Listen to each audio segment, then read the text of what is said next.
First at 4, the family of a Detroit nurse shows grief and anger in court. Their message to a killer and the judge's response. Plus, here's Kim. Well, we have a little sunshine peeking through the clouds, but there's a lot of clouds out there, and temperatures right now much cooler than yesterday. Rain returns tomorrow. We'll talk about when in a few minutes. There's incredible power in this one little card. I'll show you how. The world is literally at your fingertips with one library card. Live from downtown Detroit, Local 4 News First at 4 starts now. Good afternoon to you, and thanks so much for joining me. I'm Christy McDonald. Karen Drew is on assignment in Westland. You will hear from her in just a few minutes. But first at 4 today, it is sentencing day for the man who pleaded guilty to second-degree murder in the case of a Detroit nurse who was kidnapped and murdered. 36-year-old Jameer Miller was accused of snatching Patrice Wilson from the parking lot at Detroit Receiving Hospital back in May. Her body was found the next day. Miller is Wilson's former boyfriend, but today her family members blasted him before sentencing. This is her grandmother. How would you like somebody to do that to your mama or your sister? Huh? You think they would like it? You ain't fit to live.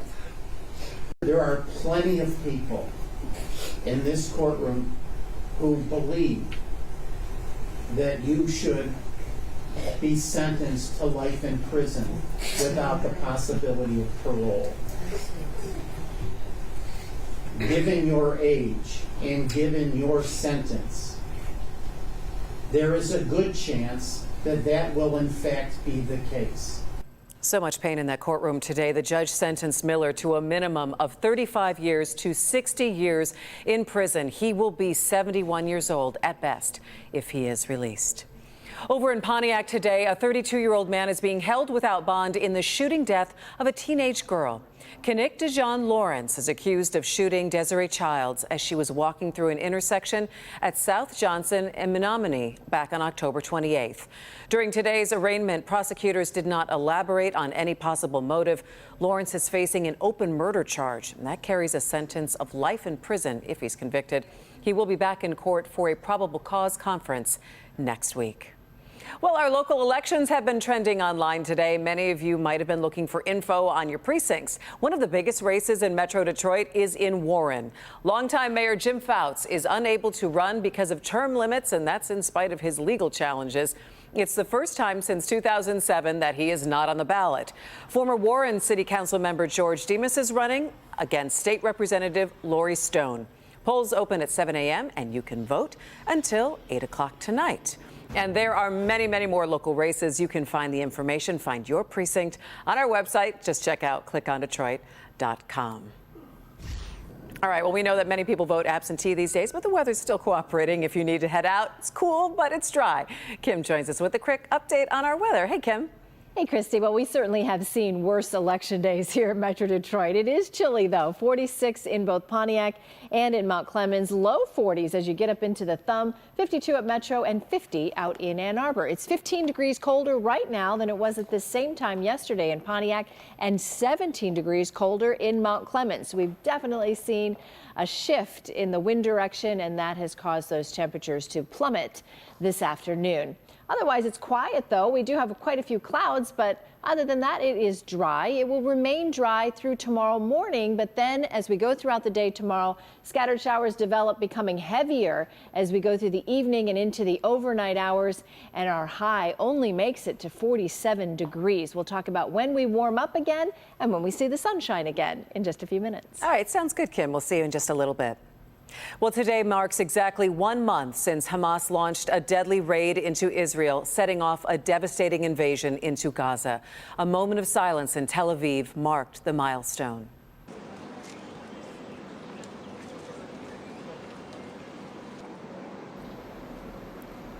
Hamas killed 1,400 Israelis on October 7th and took more than 240 hostages. Only a handful have been freed since then. Families and friends are demanding their release, and Israel's military continues to bomb Gaza. Kimberly Gill is here with the very latest for us. Kim? Yes, hi, Krista. Good afternoon to you. Israel's prime minister says his country will take, quote, overall security responsibility in Gaza indefinitely after its war with Hamas. But he seems to be bending on the idea of little pauses in the fighting. Israel was trying to convince as many Palestinians as possible to leave the northern war zone and head south. It's been sending messages through social media. Late this afternoon, the Israeli military says it's already fighting in the depths of Gaza City. It's searching for militants, destroying their tunnels, and trying to rescue any hostages they might find. Earlier, Palestinians report running for their lives and waving white flags as they moved past Israeli tanks. The United Nations says more than 1.5 million people have been displaced since the war began 1 month ago. Among other concerns, the Biden administration is trying to focus on what Gaza looks like in the future. The president maintains his position that a reoccupation by Israeli forces is not the right thing to do. We'll let them speak to their intentions, but we are definitely having conversations about what the post-conflict environment ought to look like and what governance in Gaza ought to look like. One thing there's absolutely no daylight on is Hamas can't be part of that equation. You can't go back to October 6th.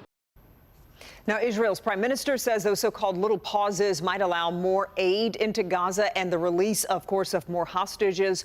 But Benjamin Netanyahu is ruling out any ceasefire without the release of all of the hostages, for the invasion continues to move forward with no real diplomatic progress to report. So, Christy, we'll send it back to you. All right. Thanks so much, Kimberly.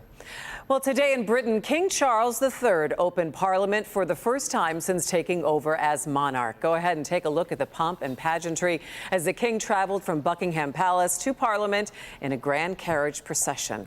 The king delivers the agenda of the current ruling party. Now, in this case, Prime Minister Rishi Sunak is pushing plans to tackle crime, boost growth, and reduce the burden of climate change. This tradition dates back to the 16th century. All right, if you think public libraries are just about books, come on, you need to catch up. The Detroit Public Library has launched a major push to get library cards into more hands, even if you don't live in the city. Paula Tutman shows us how that one little card is the key to so much.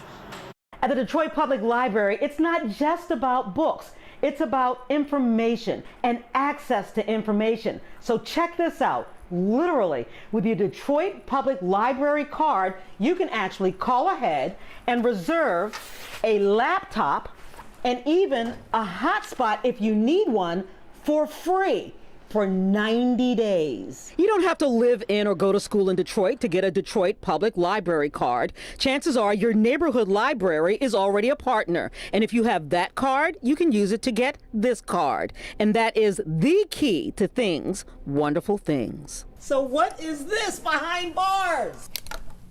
This is where you're going to find books, you can find images, any article you can think of that's related to African Americans performing in the arts, we have it. Numerous rooms have exclusive, rare, and rarely seen collections. Make an appointment, explore, discover, read. This card is access to almost everything, everywhere, all at once. So there's so many streaming services nowadays, and they're all expensive, and the prices keep on raising, and I can't keep up. I just don't have the budget for that. So at the Detroit Public Library, we're kind of like the old-fashioned Blockbuster. You can come in, you can browse our collection, you can check out movies, you can check out TV shows.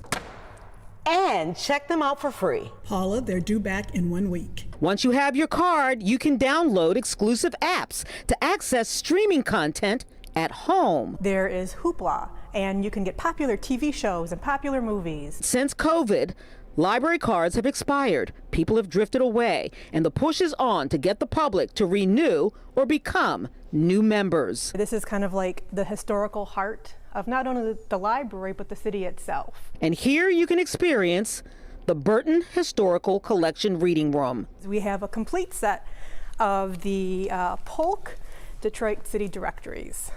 And when you come, you can look up your relatives. With your Detroit Public Library card, you also have access to Ancestry.com So you can do your own research at home as well. It's just that easy. It's all right here. I mean, really, honestly, right here at your fingertips. Your Detroit Public Library card. And it's free. Paula Tutman, Local 4. All right, Paula, access to so much. And again, what Paula said, the card, absolutely free. And remember, though, if you live outside city limits, you must be registered at your local branch to get access to Detroit's library as well. All right, well, now we have a Local 4 update on a story that Paula brought us just a few days ago, and what a response to it. So you remember on Friday, she introduced us to Pat, a draft workhorse. He was almost sent to slaughter by his previous owners after he went blind. However, Pan Equus Animal Sanctuary in Oxford gave him a new home, and they were trying to raise $20,000 for eye surgery to make him more comfortable in his retirement. 24 hours later, the funds were raised. Pat has his first evaluation appointment with doctors in December. We will keep you posted on his progress. All right, Pat.